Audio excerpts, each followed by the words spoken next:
TSH à partir de 65 ans? Faut-il avoir une TSH plus haute? Oui, bonjour. Donc, je suis Julien Do, oncologue médical à Gustave Roussy. Donc, on va finir la session avec donc parler des cancers de la thyroïde réfractaires.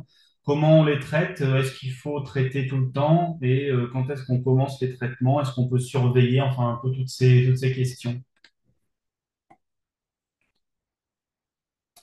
Donc, il y a différents sous-types de cancer de la thyroïde, hein, comme vous le savez. Le plus fréquent, c'est ce qu'on appelle les carcinomes différenciés, hein, qui représentent plus de 90% des cas. Au sein de ces carcinomes, les plus fréquents, c'est les carcinomes d'origine papillaire, puis les carcinomes folliculaires, et puis les carcinomes peu différenciés.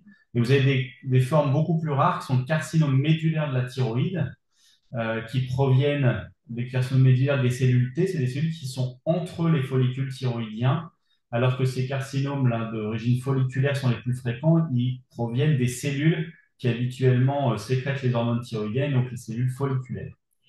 Et puis vous avez des carcinomes qui sont aussi extrêmement rares, qui s'appellent les carcinomes anaplasiques de la thyroïde, qui sont la forme, on va dire, la plus agressive, mais qui touche environ une personne par million, hein. Donc, on est vraiment dans le cancer très, très, très rare. Et donc, vous savez que le diagnostic, il se fait au microscope, hein, c'est vraiment la façon de faire un diagnostic. Et de plus en plus, on va associer à ce diagnostic au microscope et être le plus précis possible pour choisir le traitement. On va rechercher les anomalies moléculaires, hein, les mutations, et tout ça, ça va avoir des implications thérapeutiques. Donc, on en a déjà un petit peu parlé, hein. La première étape, dans la grande majorité des cas, c'est la chirurgie. Et puis après, on discute justement en RCP, en réunion de concertation pluridisciplinaire, donc plusieurs spécialités, endocrinologue, médecin nucléaire, chirurgien, oncologue, de savoir s'il faut faire un traitement ou pas suite à cette chirurgie. Et vous voyez, dans la grande majorité des cas, on va obtenir une thyroglobuline basse, une échographie cervicale normale, donc 85% des cas où on va juste surveiller la thyroglobuline, on est dans une situation à bas risque de rechute et avec une guérison très probable.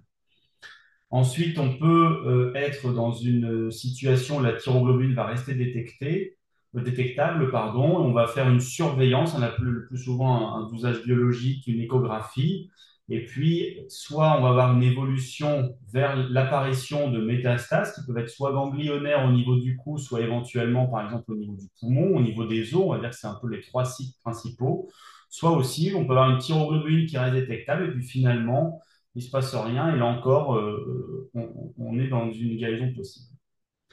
Et donc finalement, vous voyez que cette situation, on va avoir une maladie avec des métastases à distance, donc en dehors de la thyroïde, en particulier par exemple au niveau pulmonaire ou osseux, c'est très rare, puisque vous voyez, ça représente moins de 10% des cas. Et au sein de cette situation, on va distinguer deux cas, la fixation de l'iode ou l'absence de fixation de l'iode, on en a déjà parlé. Bon, donc je ne vais pas revenir là-dessus. Vous savez que les cellules thyroïdiennes, elles fixent l'iode pour pouvoir générer les hormones thyroïdiennes. Donc on utilise l'iode 131, on en a parlé. Vous avez vu les images de scintigraphie. Et donc on estime qu'on peut guérir des patients avec des métastases de cancer de la thyroïde, en particulier au niveau des poumons, dans un tiers des cas. D'accord? Donc on est 5 à 10% de maladies métastatiques, un tiers vont être guéris avec l'iode radioactif. Et donc il reste environ deux tiers des patients qui vont développer ce qu'on appelle un cancer de la thyroïde métastatique. Donc c'est deux tiers de 10%. Donc ça reste quand même une situation qui est assez rare. Alors, qu'est-ce qu'on appelle un cancer de la thyroïde réfractaire à l'iode? Eh ben, c'est un cancer qui ne va pas du tout fixer l'iode, soit à la première, soit au cours des scintigraphies, soit un cancer où il va y avoir certaines métastases qui fixent l'iode, d'autres qui ne fixent pas l'iode, soit une progression, c'est-à-dire on fait un traitement par iode et puis finalement les nodules, par exemple au niveau du poumon, augmentent au bout de 6 à 12 mois malgré le traitement par iode, donc on considère que c'est réfractaire. Soit c'est un petit peu plus controversé, mais c'est en lien avec la question qui a été posée tout à l'heure. Quand on a eu 6 cures d'iode, 600 millicuries, et qu'on se dit ça commence à être un peu la dose limite, et qu'il reste de la maladie, ben on est un peu dans une situation un peu réfractaire. en sachant que parfois dans ces situations-là, finalement, il ne va pas forcément y avoir beaucoup d'évolutivité. Et donc, quand on est dans cette situation-là, bah, la question qu'on se pose, c'est est-ce qu'il faut traiter, comment il faut prendre en charge les patients. Et donc, ce qui est recommandé, c'est d'avoir des discussions pluridisciplinaires, hein. Ce n'est pas un oncologue ou un chirurgien ou un endocrinologue dans son coin qui va décider du traitement parce qu'il y a plein de paramètres à prendre en compte. Et donc, ça nécessite vraiment plusieurs spécialités. Et comme c'est des situations rares, hein, où on a dit, hein, c'est 2 tiers de 10% des cas, donc c'est vraiment pas fréquent.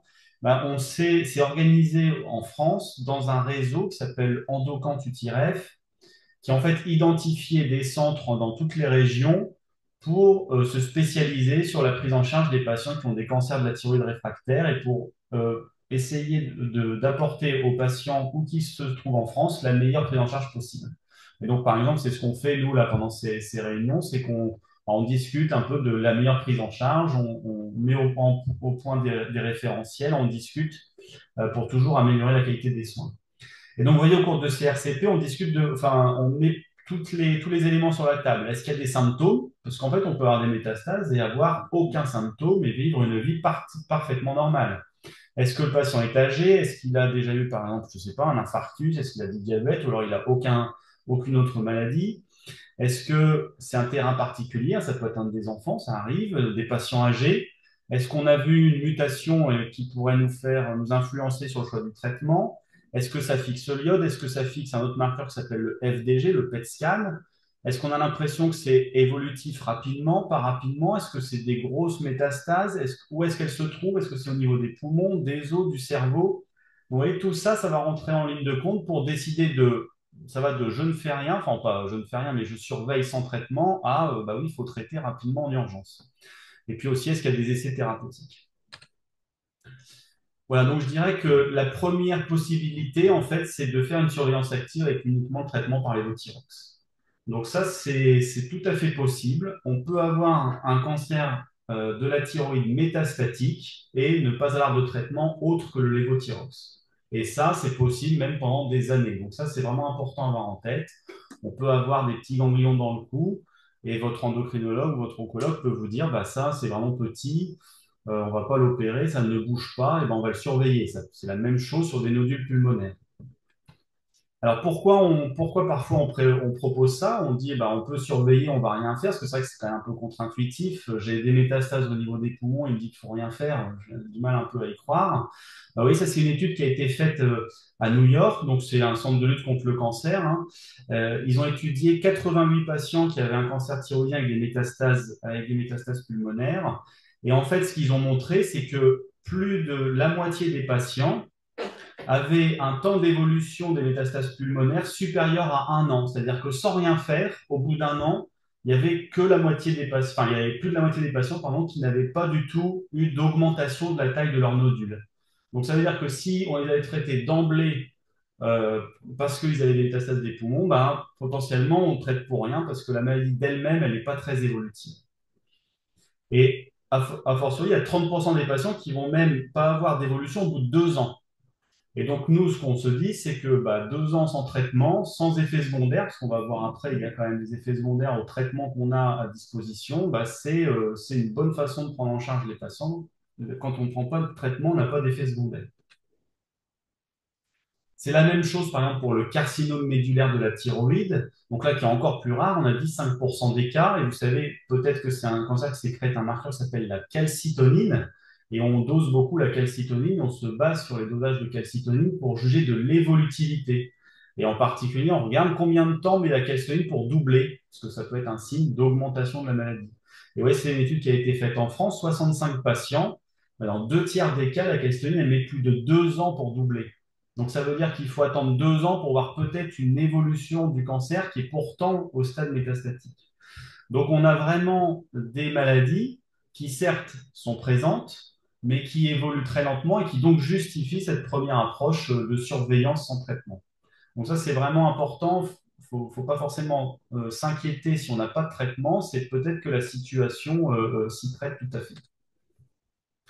Parfois, il y a une métastase qui va augmenter ou il y a une métastase qui va être problématique, en particulier par exemple au niveau des os, hein, ça peut occasionner une douleur, ça peut occasionner un risque de fracture. Bah là, pareil, on va pas forcément faire un traitement par voie générale, on va essayer de traiter de manière locale pour empêcher qu'il y ait la douleur, empêcher qu'il y ait la fracture, hein. C'est surtout par exemple au niveau osseux, mais ça peut éventuellement s'appliquer à d'autres organes. Et donc, on a tout un panel de traitements locaux, d'options thérapeutiques qui peuvent être, bon, bien sûr, la chirurgie, hein, c'est ce qui est le plus connu, mais de plus en plus, on fait des interventions qui sont moins invasives que la chirurgie, hein, qui peuvent se faire au bloc, mais par exemple sous contrôle radiologique, de la radiologie interventionnelle, ou alors il y a l'autre option qui est la radiothérapie. Donc c'est on applique des rayons, cette fois pas en injectant de l'iode directement à la tumeur, mais de façon externe. Donc vous voyez là, je vous ai montré un exemple. Donc ça se fait au bloc sous contrôle scanner. Là ici, c'est un nodule du poumon. Et on va mettre une sonde ici autour du nodule du poumon qui va détruire le nodule du poumon et ça permet en fait de détruire une métastase pulmonaire sans avoir besoin d'ouvrir. Il y a juste, vous voyez, une ponction au niveau au niveau du thorax. Donc ça, c'est ce qu'on appelle la radiofréquence. S'il y a une métastase au niveau d'une vertèbre, là, vous voyez ici, c'est un peu plus noir et donc ça veut dire que l'os est un petit peu atteint. Et donc, on pourrait craindre une fracture. Et donc, il y a des possibilités d'aller mettre du ciment dans ces lésions pour renforcer l'os. Et c'est ce qu'on appelle la cimentoplastie. Et ça aussi, ça se fait sous contrôle de scanner avec une ponction. Il n'y a pas besoin forcément d'opérer. Puis après, vous avez de la radiothérapie. Et les techniques de radiothérapie sont de plus en plus précises avec des machines comme celle-ci, par exemple, qui s'appelle le CyberKnife, qui a un bras robotisé qui peut tourner autour du patient pour délivrer uniquement la dose là où il y a la métastase. Alors, il y a pas que le CyberKnife, il y a différentes techniques, mais de plus en plus, les techniques de radiothérapie, elles permettent d'épargner les tissus sains et de limiter le risque de toxicité. Donc, on peut avoir une augmentation d'une lésion et la traiter sans forcément commencer un traitement général. Et donc, on va faire un traitement qu'on appelle systémique, c'est-à-dire un traitement par voie générale, bah, vraiment quand il faut le faire. C'est-à-dire quand le cancer va occasionner plus d'effets secondaires que le médicament, en fait, si je vous dire, hein. Donc, s'il y a une progression rapide, s'il y a un volume important, s'il y a des symptômes ou s'il y a des risques de complications. Et là, on se dit, et donc c'est discuté en RCP, il faut commencer un traitement. Certes, il va y avoir des effets secondaires, mais c'est nécessaire. Alors, ce qu'on cible en particulier dans les cancers de la thyroïde, c'est l'angiogénèse. En fait, vous voyez là, des cellules tumorales pour pouvoir se développer, donc elles se multiplient. Puis au bout d'un moment, à force de se multiplier, bah, le centre de la tumeur, il va commencer un petit peu à être moins vif parce qu'il a moins d'oxygène. Et donc la tumeur, elle va attirer des vaisseaux sanguins pour avoir ici une vascularisation et pouvoir augmenter en taille, hein. C'est ce qu'on appelle l'angiogénèse tumorale. Et il se trouve qu'on a des traitements qui ciblent cette angiogénèse, et c'est quand même ces traitements qui sont à la base des traitements des cancers de la thyroïde, ce qu'on appelle les traitements anti-angiogéniques par inhibiteur de tyrosine kinase. Donc, comment ça se passe? Vous voyez, si on regarde au microscope là, le cancer de la thyroïde, vous avez ici la cellule vasculaire, donc du vaisseau, et donc vous avez la cellule tumorale qui va sécréter des marqueurs qui va stimuler la cellule vasculaire. Et donc, cette cellule tumorale, elle a ici plein de récepteurs. Donc, ça, c'est la membrane de la cellule, hein, c'est regardé au microscope, avec des mutations différentes. Et en fonction des mutations qu'on va trouver, on va pouvoir éventuellement avoir différentes options thérapeutiques. Et donc, quand on utilise les anti-angiogéniques, c'est en règle générale des molécules qui ont plusieurs cibles, hein, qui vont cibler plusieurs de ces récepteurs.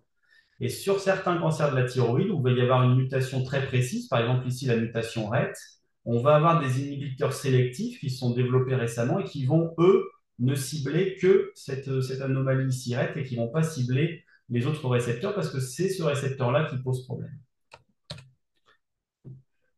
Et donc, en fait, on a un certain nombre de traitements qui sont validés dans le cancer de la thyroïde. Et comment on valide les traitements? Vous savez qu'on fait des études randomisées contre placebo. Donc, qu'est-ce que ça veut dire? Ça veut dire qu'il y a des patients qui ont accepté de participer à l'étude et qui a eu un tirage au sort entre le traitement actif et le placebo.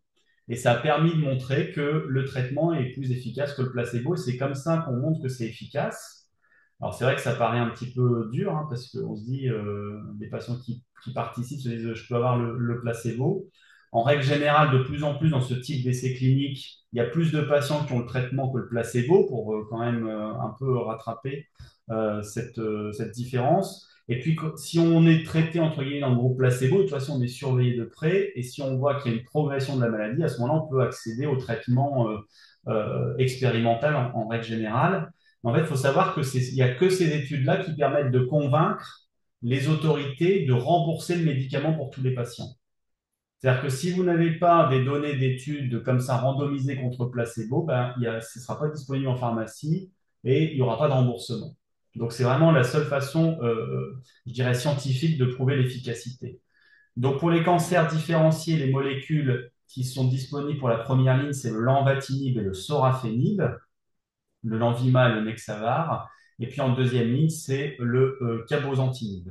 Ça, c'est pour les cancers d'origine folliculaire. Et pour les carcinomes médulaires de la thyroïde, on a le vandetanib et le cabozantinib, qui sont aussi des anti-angiogéniques.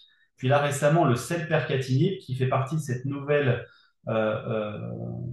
catégorie d'inhibiteurs très sélectifs, qui inhibe RET, qui est très efficace dans les carcinomes médulaires de la thyroïde. Et alors, de plus en plus, c'est vrai qu'on cible beaucoup l'angiogénèse dans les cancers de la thyroïde, mais de plus en plus, on essaye de comprendre quels sont les mécanismes qui ont conduit au développement du cancer. Et donc, vous savez que dans les cellules, vous avez des noyaux. Dans les noyaux, vous avez des chromosomes. Et sur les chromosomes, vous avez ici de l'ADN qui constitue les gènes. Et en fait, c'est des anomalies au niveau de ces gènes qui vont, ce qu'on appelle des mutations, qui vont provoquer le développement du cancer. Et alors, de plus en plus, on est capable d'identifier ces mutations et pour certaines mutations, des traitements spécifiques. Et donc, on fait ce qu'on appelle du séquençage, donc un profil moléculaire, vous avez sans doute déjà entendu ça. Et par exemple, au niveau de la France, il y a ce qu'on appelle le plan France Médecine Génomique qui vise à permettre de faire du séquençage, c'est-à-dire lire le code de l'ADN des cellules tumorales pour rechercher les mutations qui ont conduit au développement du cancer. Donc ça peut se faire au niveau des hôpitaux, hein, bien sûr, mais il y a en plus ce programme national français qui fait du séquençage un peu plus profond pour permettre d'essayer de découvrir un peu les différentes mutations et peut-être des traitements adaptés. Et en fait, le but de ça, c'est que on transforme une maladie où tout le monde a un cancer de la thyroïde et on essaie d'identifier en fait chaque mutation pour en se dire que peut-être on peut traiter différemment chaque groupe de patients qui a une mutation différente avec un traitement différent. Alors ça, bien sûr, on va dire que c'est l'idéal. On n'en est pas encore, on n'est pas encore là, mais petit à petit, les choses avancent. Et donc, par exemple, dans le cancer de la thyroïde, vous voyez, ici, je vous ai mis un peu, c'est le pourcentage de patients qui vont avoir une mutation pour laquelle on a un traitement ciblé. Et donc, le plus fréquent, ce qu'on trouve, c'est des mutations BRAF dans les cancers d'origine folliculaire, à peu près un tiers des cas. Pour BRAF, il y a toute une série de combinaisons qui sont disponibles, anti-BRAF. Et puis, on a aussi des fois des fusions du gène RET, du gène NTRK, pour lesquels aussi il y a des inhibiteurs sélectifs qui ont été développés. Donc ça veut dire qu'on a des traitements ciblés. Le gros problème de ces traitements ciblés, c'est qu'il n'y en a aucun qui a le remboursement. Parce qu'en fait, bah, vous voyez, vous faites 30% d'une maladie rare, ça fait pas beaucoup de cas. Et donc, il est très difficile de faire des études randomisées, comme je vous disais, comparées au placebo ou comparées au traitement de référence. Et donc, même si on sait que ça a l'air intéressant et qu'on a des études qui montrent des résultats intéressants, on n'a pas de comparaison, par exemple, aux anti-angiogéniques pour dire c'est mieux que les anti-angiogéniques. Et ça, au niveau de nos autorités régulateurs qui s'occupent de remboursement de médicaments, bah, ça pose problème parce ils considèrent qu'on ne peut pas définitivement prouver que c'est plus efficace. Donc, il y a des études régulièrement pour essayer d'évaluer l'efficacité et potentiellement, ça nécessite de participer à des essais cliniques pour avoir accès à ce genre de nouvelles molécules.